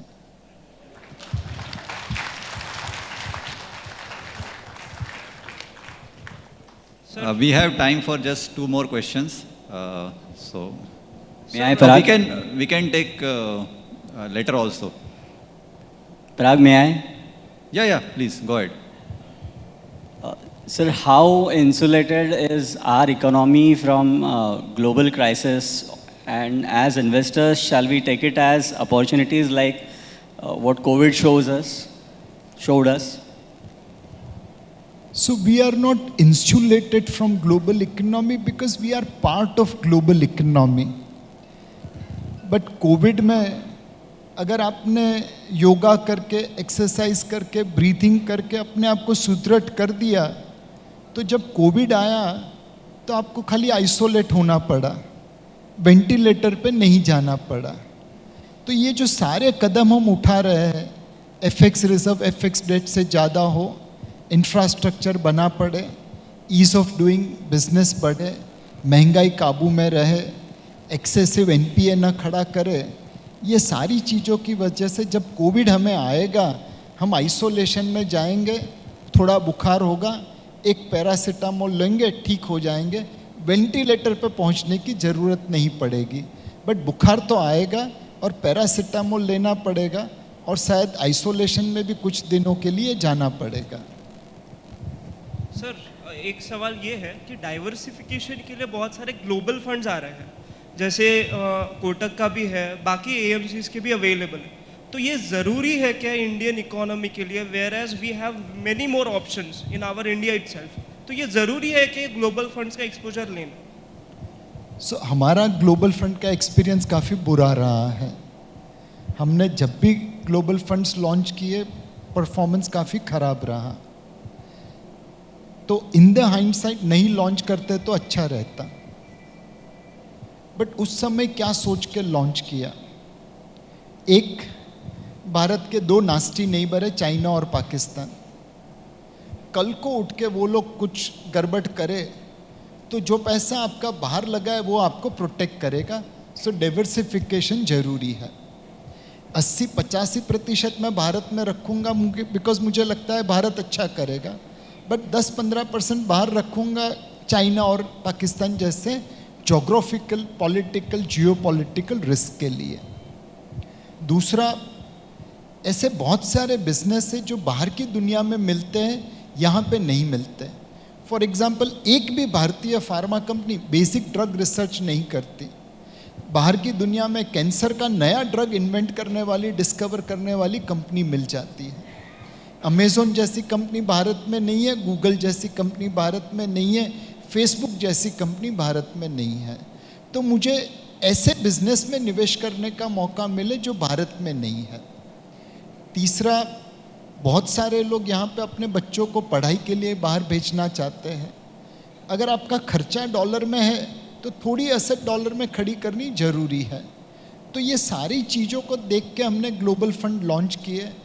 बट जैसा मैंने पहले बताया, जिस पर्पस से लॉन्च किए उसमें से एक भी हम मीट नहीं कर पाए। कंपनीज ढूंढ के अलग निकाली बट कुछ चली नहीं। चीन और पाकिस्तान ठीक ही चल रहे हैं। इनफैक्ट पाकिस्तान तो इतना नीचे गया है कि शायद हमें कभी तकलीफ नहीं दे पाए। उन्होंने ट्रिपल सेंचुरी पार कर दी, हमने तो सिंगल सेंचुरी पार नहीं की अब तक। हमारा रुपया आज भी 80 पे खड़ा है, उनका 300 पे पहुंच गए। हमसे कितने आगे चले गए वो लोग, तो वो भी नहीं चला। बट होपफुली डॉलर एसेट्स कुछ होगी तो काम में आ जाएगी। नीलेश भाई, एक सवाल आया है and I find it very relevant because this is a person who actually wants to invest in business and still feel lot of bureaucratic hurdles whenever they want to do business. So all these ease of doing business, is it happening? Because the ground reality is कि वैसा अभी भी बहुत problem है। सो पराग भाई, undoubtedly problems तो है, but directionally are we improving. पहले फॉर एग्जाम्पल आपको अगर एक ब्रोकिंग अकाउंट ओपन करना है तो तकरीबन हम लोग 100 सिग्नेचर करते थे एंड इनवेरिएबली 100 सिग्नेचर में वो रिजेक्ट कर देता था कि ये 5 सिग्नेचर मैच नहीं होती। आज ऑनलाइन ब्रोकिंग अकाउंट जीरोधा में आप 3 या 4 मिनट में ओपन कर लेते हैं। तो वो ईज ऑफ डूइंग इन्वेस्टमेंट तो हुआ, बट देन नॉमिनेशन अपडेशन करना है, वो ईज ऑफ डूइंग इन्वेस्टमेंट नहीं लगता। बट वो नॉमिनेशन अपडेशन करना जरूरी है, बिकॉज नहीं तो उसके जो कॉन्सिक्वेंसेस है वो बहुत गहरे हैं। आज हमारी कोर्ट में अगर आप सक्सेशन के लिए चले जाओ, प्रोबेट के लिए चले जाओ, तो जो नुकसान होगा उससे बेहतर है कि इस वक्त हम परेशानी झेल ले और नॉमिनेशन अपडेशन कर सकें। Absolutely, absolutely. तो directionally ease of doing business improve हुई है, but we have a long distance to cover. It's a continuous process and हमें फीडबैक देना है कि इस तरह आप प्रोसेस को इम्प्रूव करते रहिए। और एक सवाल आया है, you have been a part of Prime Minister Economic Advisory Council. So how it is to be working with a Prime Minister and a group of people you are part of? So एक बड़े गर्व की बात है कि मेरे जैसे chartered accountant को प्राइम मिनिस्टर ने इकोनॉमिस्ट के बराबर समझा। हम तो मार्केट के आदमी हैं, हम थियोरेटिकल इकोनॉमिस्ट नहीं हैं, बट फिर भी उन्हें लगा कि नहीं, एक मार्केट का आदमी भी वैल्यूएबल सजेशन दे सकता है। हमें कोई चीज़ अच्छी लगे बुरी लगे, हम उन्हें फीडबैक देते हैं एंड कई बार उसके ऊपर कार्य भी होता है। फॉर एग्जाम्पल, हम लोगों से फीडबैक लेते हैं, अपनी इन्वेस्टिंग कंपनी से फीडबैक लेते हैं और उसको पॉलिसी में कैसे इम्प्लीमेंट कर सके उसके ऊपर फीडबैक देते हैं। जब उन्हें अच्छा लगे तो वो अपना लेते हैं। तो मेरा कार्य है एक दिया जलाने का। सारे देश का अंधकार दूर नहीं कर पाएंगे, बट अपने आसपास का अंधकार दूर करने की कोशिश करते हैं। Very well said. Okay. One question, last question, sir. Mike, yeah.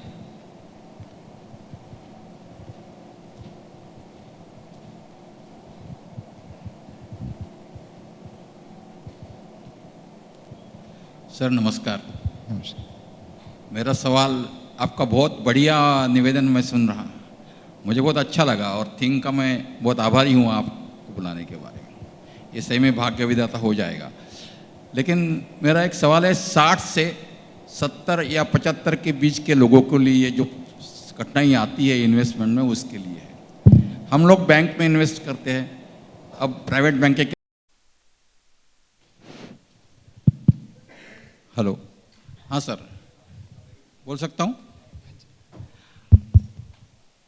Bank के रेट 8.25 तक चले गए हैं, हम उसमें साल भर 2 साल इन्वेस्ट करते हैं। और ईपीएफ जो है हमारा, पर्टिकुलरली ईपीएफ एम्प्लॉयज़ जो है हमारे पूरे हिंदुस्तान में, उनको पेंशन बहुत कम है, वो इसी ब्याज के ऊपर जीते हैं। सवाल ये पैदा होता है कि हम 8.25 से जो हमारी अमाउंट को इन्वेस्ट करते हैं, लेकिन हमको उसमें इनकम टैक्स बैठ जाता है साल भर के बाद, तो इन द एंड वो 6-6.5% ही हमको गिरता है। तो इस महंगाई और इस इन्वेस्टमेंट के बारे में आप कुछ सुझाव हमें दे सकेंगे या फिर प्राइम मिनिस्टर को दे सकेंगे? Thank you.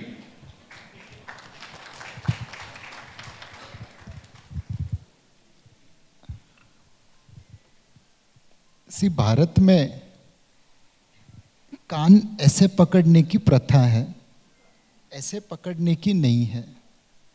जो सीधा रास्ता है उसके ऊपर हम चलते नहीं है, हमेशा आड़ा टेढ़ा रास्ता लेते हैं। दुनिया भर के पेंशन फंड भारत की इक्विटी मार्केट में निवेश करके ज़्यादा रिटर्न बनाते हैं। सिर्फ भारत का पेंशन फंड ही भारत की ग्रोथ स्टोरी में विश्वास नहीं करता। वो इसलिए विश्वास नहीं करता कि हम भारतीय लोग हमेशा चाहते हैं कि अपसाइड हमारी और डाउनसाइड सरकार की। उस पीएफ वाले को हमसे गारंटेड रिटर्न चाहिए। वो पीएफ वाला अगर वॉलेटाइल रिटर्न दे तो हम उसे एक्सेप्ट नहीं करते।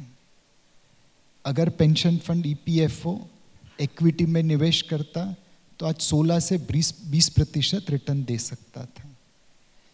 हमें 16-20% रिटर्न नहीं चाहिए बिकॉज उसमें वॉलेटिलिटी आती है। हमें 16 से 20% गारंटेड रिटर्न चाहिए। बट दुनिया में रिस्क और रिटर्न साथ में आते हैं, कोई फ्री लंच नहीं है। तो ईपीएफओ हमें 8% रिटर्न दे के चुप बैठ जाता है, हम उसे गारंटेड रिटर्न मान के खुश रहते हैं। महंगाई 8% के ऊपर थी, रियल रिटर्न कम होता रहा था और हम लोग कान को ऐसे पकड़ के खुश थे, ऐसे नहीं पकड़े। बाकी पेंशन वाले दुनिया भर के हमारी मार्केट में निवेश करके पैसा बना के चले गए। अब हम थोड़े सुधर रहे हैं, बट फिर भी ओपीएफ एंड एनपीएस उसकी मारामारी चालू है। एनपीएस ने ओपीएस से ज़्यादा रिटर्न दिया है, बट फिर भी लोगों को गारंटेड रिटर्न चाहिए और वो भी एनपीएस के जितना। बगैर रिस्क रिटर्न कहाँ से आएगा? आप बुजुर्ग हैं, आपका रिस्क एपेटाइट, एक यंग से रिस्क एपेटाइट जरूर कम होगा, बट उसका मतलब ये थोड़ी है कि आप सारा पैसा बैंक एफडी में लगाएं। आप हमारे असेट एलोकेशन फंड को देख लीजिए। थिंक ने जो फाइनेंशियल प्लान बनाया है आपके लिए, उसको देख लीजिए। मार्च 2020 में मेरे असेट एलोकेशन फंड ने नेगेटिव रिटर्न जरूर दिया था, बट पिछले 19 सालों में 16% कंपाउंडेड रिटर्न भी दिया है। वॉलेटिलिटी आप सहन कर लेंगे तो आपकी बैंक एफडी से दुगना रिटर्न बन पाएंगे, बट अगर आप वॉलेटिलिटी नहीं सहन करेंगे तो कैसे रिटर्न बनेगा? सरकार अगर आपको अंडरराइट करने जाएगी तो न रोड बनेगा, न पावर बनेगा, न इंफ्रास्ट्रक्चर बनेगा, आपके बच्चे को जॉब नहीं मिलेगा, सिर्फ आपको पेंशन मिलेगा। आपको डिसाइड करना है आपको क्या करना है। अगर हम लोग सब सरकार की लाइट देखेंगे तो पूरे देश में अंधेरा रहेगा। हम लोग सब अपना अपना दिया जलाएंगे तो पूरे देश का अंधकार दूर कर पाएंगे। And I can assure you on behalf of think कि आप उनकी सलाह को फॉलो करिए। वॉलेटिलिटी जरूर होगी, बट हर बार जब मार्केट डाउन होगा, पराग भाई, रंजित भाई आपके पीछे खड़े होंगे आपको सहारा देने के लिए। उस वॉलेटिलिटी में आपको सहारा दे के बचा लेंगे और इवेंचुअली डबल डिजिट रिटर्न आप कमाएंगे। Thank you. आई थिंक सभी क्वेश्चंस हो गए हैं और आखिरी मैंने मेरे लिए बचा के रखा था। आप आए हैं और मार्केट की बात चल रही है, तो एक सवाल जो कभी पीछा छोड़ता नहीं है और कोई बोलता मतलब छोड़ेगा भी नहीं कि कितना रिटर्न मिलेगा, बट मैं वो सवाल नहीं पूछूंगा। डेट इक्विटी अगर फाइनेंशियल एसेट्स की बात करें, डेट इक्विटी या रियल एसेट्स की बात करें, तो कौन सा एसेट क्लास है जो पर्सनली आपको लगता है कि सबसे अच्छा रिटर्न दे पाएगा?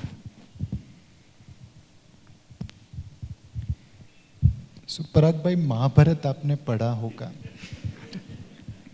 उसमें ये मेरा सबसे फेवरेट कपलेट है।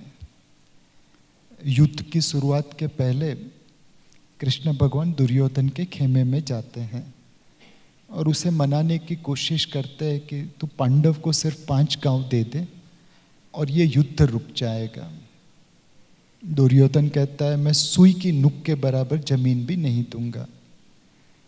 कृष्ण भगवान उसे धर्म की बात देते हैं, दुहाई देते हैं, पांडव तेरे भाई हैं, उनका भी राज्य पे उतना ही अधिकार है, तूने जुए में प्रपंच से उनके पास से उनका राज्य छीना।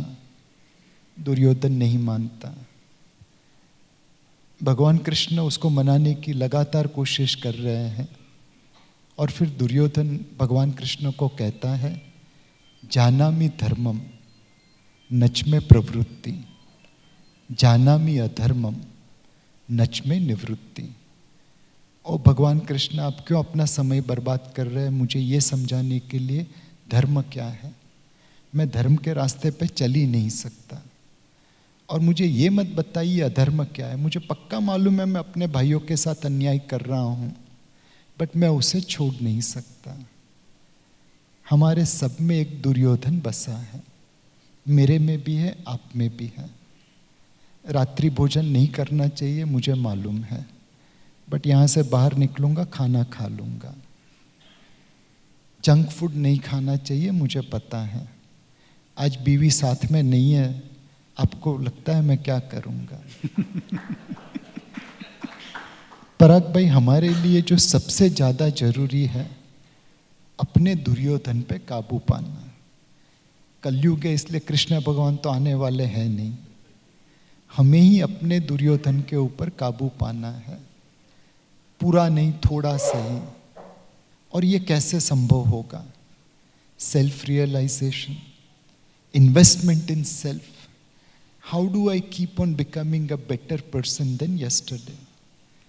इंक्रीमेंटली मैं एक दिन में तो बदलने वाला नहीं हूँ, बट अगर मेरी ट्रेजेक्ट्री ऐसे बनी रहे, हर रोज मैं अपने दुर्योधन को धीरे धीरे धीरे धीरे हराता रहूं, तो वो अपने आप में सबसे बड़ा इन्वेस्टमेंट हो जाएगा, सबसे ज़्यादा रिटर्न ऑन इक्विटी आएगा। Thank you. Investing in self, I think इससे बड़ा मंत्र और कुछ हो नहीं सकता। So thank you very much. Thank you Nilesh भाई for sparing valuable time coming to Nagpur. And as a gratitude of our love and appreciation, I request Mandar to please hand over the memento to Nilesh Bhai.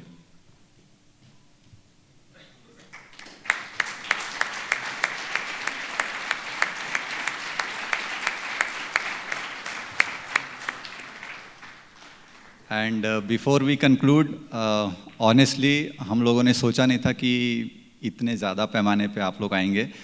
तो जो bags हमने रखी है वो शायद पीछे कई लोगों को नहीं मिली है, बट जब आप यहाँ से जाए तो वो बैग ज़रूर साथ में लेके जाए। सेकंड अनाउंसमेंट, कार्यक्रम के बीच में कोई भी वेटर आवाज़ ना करे, इसके लिए हम लोगों ने उनसे बोला था कि हम आपको 10 मिनट कार्यक्रम ख़त्म होने के बाद देंगे अरेंज करने के लिए। So please join us for dinner in next 10 minutes and please have a dinner with us. And finally topic का नाम है Bharat Bhagya Vidhata. So we will conclude this function with national anthem. Request everyone to please rise for the national anthem. There will be cue from the audio guys and then we can join with them.